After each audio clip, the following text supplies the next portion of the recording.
South ఇండియాలోనే biggest sorry store మన Varahi silks మన విజయవాడ ఎంజీ రోడ్ లో డిసెంబర్ 4వ తారీఖున ఘన ప్రారంభం. నమస్కారం, మీరు చూస్తున్న సుమన్ టీవీ. నేను మీ కీర్తి. నాతో పాటు ప్రముఖ ఆస్ట్రాలజర్ బ్రహ్మశ్రీ నందిబట్ల శ్రీహరి శర్మ గురుగారు ఉన్నారు. నమస్తే గురుగారు. వాగర్థ వివ సంపృక్తౌ వాగర్థ ప్రతిపత్తయే జగతః పితరౌ వందే పార్వతీ పరమేశ్వరౌ ఆదిత్యాయ చ సోమాయ మంగళాయ బుధాయ చ గురు శుక్ర శనిభ్యశ్చ రాహవే కేతవే నమః. శృంగేరి జగద్గురు పీఠాధిపతులకి, కంచి పీఠాధిపతులకి నమస్కారములు తెలియజేసుకుంటూ కార్యక్రమాన్ని ప్రారంభిద్దాం. గురుగారు, ఈ జనరేషన్ లో వివాహ వేడుకలు అనేక రకాలుగా జరుగుతూ ఉన్నాయి. వివిధ మతాల్లో, వివిధ కులాల్లో వివిధ రకాలుగా చేసుకుంటూ ఉంటారు. మొట్టమొదటిసారిగా ట్రెండింగ్ లోకి వచ్చింది ఈ భూత శుద్ధి వివాహం అన్నది సమంత గారి పెళ్లి తర్వాత. దీని అంతరార్థం ఏంటి గురుగారు? అంటే ఇది మన ట్రెడిషన్ లో ఎప్పటి నుంచో ఉందా, మనకి తెలీదా, లేకపోతే ఇప్పుడు హైలైట్ అవ్వడానికి కారణం ఏంటి? ఈ విధానం అసలు ఎలా ఉంటుంది తెలుసుకుందాం గురుగారు. తప్పకుండానమ్మా. అంటే మనం ఏదన్నా ఒక పని చేసినా, ప్రముఖ వ్యక్తులు గనక పని చేశారు అంటే దాంట్లో ఒక అంతరార్థం దాగి ఉంటుంది. అందుకని అప్పటి నుంచి అందరూ తెలుసుకునే విధానంగా మన ప్రజలకందరికీ తెలుసు. ఒక్కసారి సర్చ్ ఇంజిన్ బ్లాస్ట్ అయిపోయిందని చెప్పొచ్చు. అంటే సమంత వివాహం చేసుకున్నారు నిడమూరు అబ్బాయితో, మన తెలుగు అబ్బాయి. అయితే ఈ భూత శుద్ధి వివాహం అనేటువంటిది జక్కి వాసుదేవ్ గారి ఆశ్రమం కోయంబత్తూరులో ఈసా ఫౌండేషన్ ఉంది కదా, లింగ భైరవి దేవాలయంలో జరిగింది అని చెప్పి మనం తెలుసుకున్నాం. అయితే ఈ వివాహ పద్ధతి మనకు మొదటి నుంచి ఉందమ్మా. భూత శుద్ధి వివాహము అని అంటే, భూత అనగానే ఇక్కడ మనకి నెగిటివ్ వర్డ్ గా కనబడుతుంది. సాంస్క్రిట్ వర్డ్ దానికి తెలుగులో అర్థం వేరు. సాంస్క్రిట్ దానికి సంబంధించి పంచభూతాత్మకమైనటువంటి మన శరీరం, దేహము సంపూర్ణముగా పవిత్రత చేకూర్చేటువంటి విధానమే ఈ యొక్క భూత శుద్ధి ప్రక్రియ అని అంటారు. అంటే తెలుసో తెలియకో ఇప్పుడు చాలా మంది వివాహ వ్యవస్థలో వెళ్తున్నారు. కేవలం ఆకర్షణ ద్వారా మాత్రమే వివాహాలు జరుగుతున్నాయి.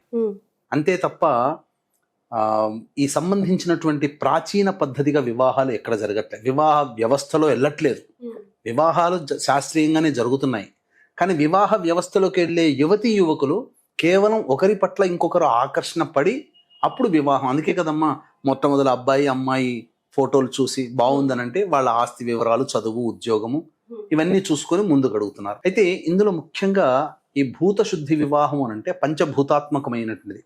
అంటే మన దేహము నింగి, నీరు, నేల, నిప్పు, గాలి, ఈ పంచభూతాత్మకమైన శరీరం. మనం ఈ పంచభూతాత్మకమైన శరీరం మన యొక్క జాతక చక్రంలోనే మనకున్నది.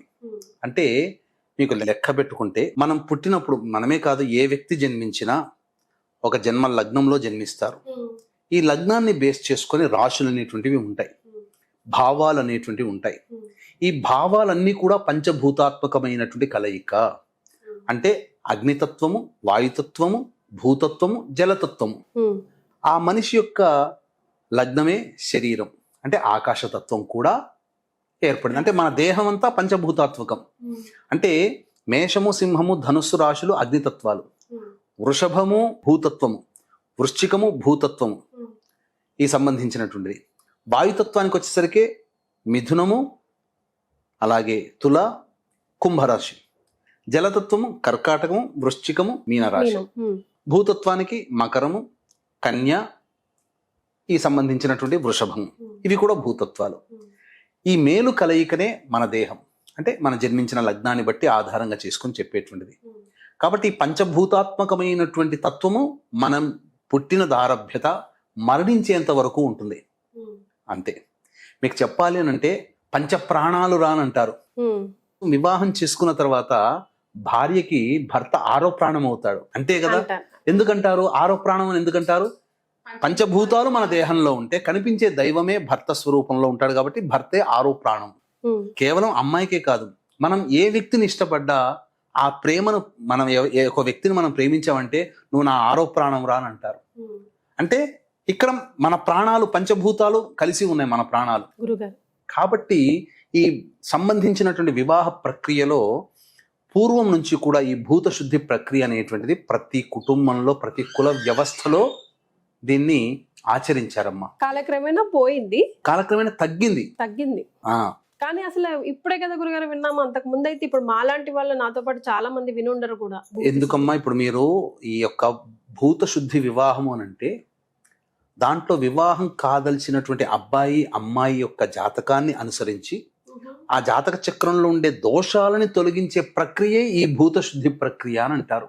అంటే జాతకాన్ని చూడగానే అబ్బాయి అమ్మాయి జాతకం రాగానే వివాహంలో వీళ్ళిద్దరూ కలిసి కలకాలం జీవించగలుగుతారా, వీళ్ళిద్దరి మధ్య నెగిటివ్ ఆర్ పాజిటివ్ అనేటువంటిది ఉందా, అలాగే సంతాన దోషాలు ఉన్నాయా, కుజదోషాలు ఉన్నాయా, కాలసర్ప దోషాలు ఉన్నాయా, అన్నిటికంటే ముఖ్యంగా ప్రేత దోషాలు ఉన్నాయా, అమ్మాయి జాతకంలో వైధవ్య యోగము, అబ్బాయి జాతకంలో విధుర యోగం ఉందా, ఆరోగ్యపరంగా ఏంటి, ఇవన్నీ కూడా కూలంకషంగా పరిశీలన చేసి అప్పుడు ఏ దోషాలు ఉంటాయో ఆ దోషాలు తొలగించే ప్రక్రియ ఈ భూత శుద్ధి. ఇప్పుడు సమంత గారు చేసింది కూడా ఇదేనమ్మా. అంటే ప్రక్రియ అలా ప్రాసెసింగ్ అంటే ఇప్పుడు మన జనరల్ గా మనకు తెలిసిన పెళ్లిళ్ళు, మా అందరికి తెలిసిన పెళ్లిళ్ళు ఏంటంటే 7 అడుగులు, మంగళసూత్రాల ధారణ, మెట్టల ధారణ ఇవన్నీ ఉంటాయి కదా గురుగారు. మరి ఇందులో ప్రాసెస్ ఇంత ముందు కూడా ఇప్పుడు ఈ అమ్మాయి యొక్క వివాహం చేసుకుందానని బాగా వైరల్ అయింది సమంత. అంటే ఎందుకు చేసుకుంది అని అంటే అంతకుముందు జరిగినటువంటి వివాహము విచ్ఛిన్నమైంది. ఆ నాగార్జున గారి అబ్బాయితో వివాహం జరిగినటువంటిది నాగ చైతన్యతో వివాహం విచ్ఛిన్నం అవడం వల్ల దోషం ఉంటేనే విచ్ఛిన్నం కదమ్మా.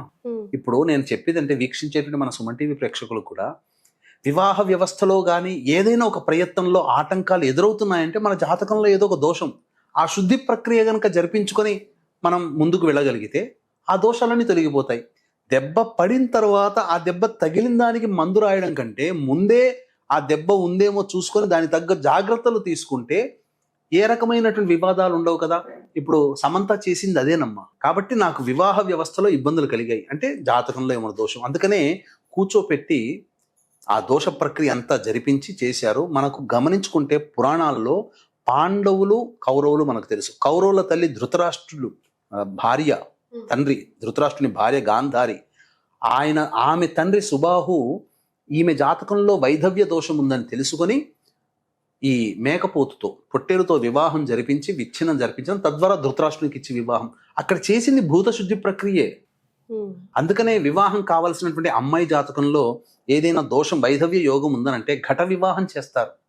అబ్బాయి జాతకంలో విధుర దోషం ఉంది అనంటే అర్క వివాహమో లేకపోతే కదలి వివాహమో జరిపిస్తారు. ఇది విధానం పద్ధతి. అంతేకాకుండా కాలసర్ప దోషం ఇవన్నీ కూడా శాంతి ప్రక్రియలు జరిపించి అప్పుడు దివ్యమైనటువంటి మంత్రజలముతో దివ్యమైనటువంటి స్తోత్రములతో పఠిస్తూ వేద మంత్రోచ్చారణ 4 వేదాల్లో ఉండేటువంటి మణిపూస లాంటి మంత్రాలని ఉచ్చరిస్తూ వారికి ఆ అభిషేకం జరిపించడం ద్వారా ఆ కలశంలో దేవతా ఆహ్వానం జరిపించి కొంత పూజ జరిపి ఆ కలశంలో నీటిని ప్రోక్షణ చేసి స్నానం ఆచరించడం ద్వారా వాళ్ళ దేహంలో ఉన్నటువంటి నెగిటివిటీ అంతా వెళ్ళిపోతుంది. పూర్వజన్మ కర్మ దోషాలన్నీ చాలా మటుకు తొలగిపోతాయి. అందుకనే మీరు గమనించుకుంటే ఇప్పుడు వివాహ వ్యవస్థలో వివాహాలు జరిగిన తర్వాత ఒకళ్ళ మధ్య ఒకళ్ళకి అండర్స్టాండింగ్స్ ఇప్పుడు ఉండట్లేవు. ఈ ప్రక్రియ గనక జరిపించుకున్నట్లయితే ఏం జరుగుతుంది, పూర్తిగా ఆ దోషాలు తొలగిపోతాయనంటే ఆ దోషాల బారిన పడకుండా మన మనస్సు కంట్రోల్లో ఉంటుంది. ఇప్పుడు చిన్నదానికి విసుక్కోవడం ద్వారా అది పెరిగి పెద్దదైపోయి విడిపోయి ఈగో ప్రాబ్లమ్స్ తో విడిపోతున్నారు కదా ఎక్కువగా ఇప్పుడు ప్రజెంట్ కాలంలో.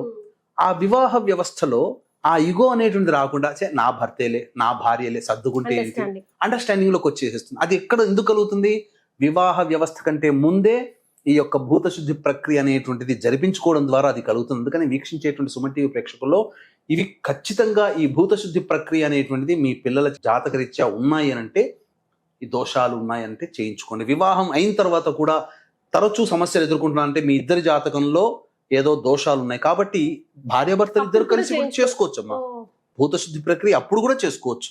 ఎందుకంటే మన దేహంలో ఉన్నటువంటి నెగిటివ్ అంతా కూడా వెళ్ళిపోతుంది అప్పటి నుంచి. ఎందుకంటే నా యొక్క వ్యక్తిగతమైనటువంటి పర్యవేక్షణలో ఈ భూత శుద్ధి ప్రక్రియ వివాహాలు ముందు కూడా వివాహ తదనంతరం దాంపత్య దోషాలు వచ్చినా ఈ ప్రక్రియలు చేయించామమ్మా.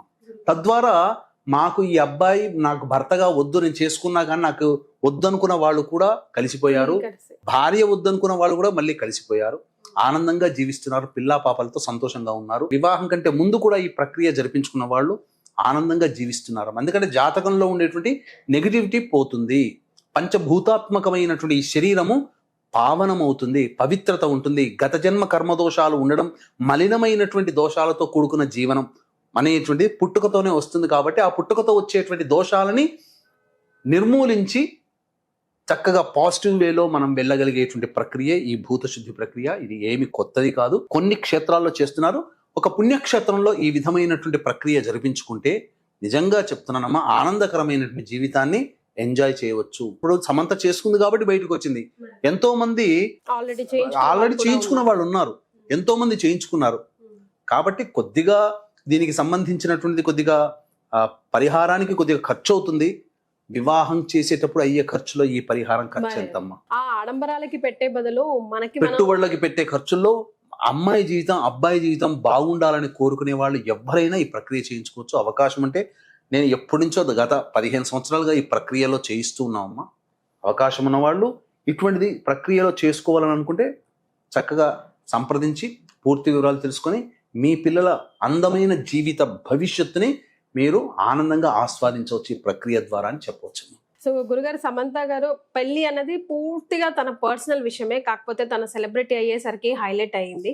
సో రకరకాలు ఇప్పుడు టైం మంచిగా లేదు, పెళ్లిళ్ళ సీజన్ కాలేదు, మళ్ళీ రెండో పెళ్లి చేసుకుంది, అది కూడా బాగుంటుందా బాగాలేదా అన్న క్వశ్చన్ మార్క్ మనం అందరం కూడా మాట్లాడకూడదు. ఆవిడ పర్సనల్ టైం ఆవిడకి ఇవ్వాలి అని మనం సుమన్ టీవీ తరఫున కూడా కోరుకుందాం. ఎక్కడైనా ఆనందంగా జీవించాలి, కలిసి కలకాలం ఉండాలని కోరుకుందాం. Because she a real fighter. చాలా మందికి చాలా ఇన్స్పిరేషన్ కూడా. బికాస్ బాడీ అండ్ మైండ్ తో హార్ట్ తో పోట్లాడి ఫైనల్ గా she living her happy life. She has to live అని మనందరం కూడా కోరుకుందాం. గురుగారు చాలా సంతోషం అండి, ధన్యవాదాలు. సర్వం శ్రీ ఉమామహేశ్వర పరబ్రహ్మార్పణమస్తు.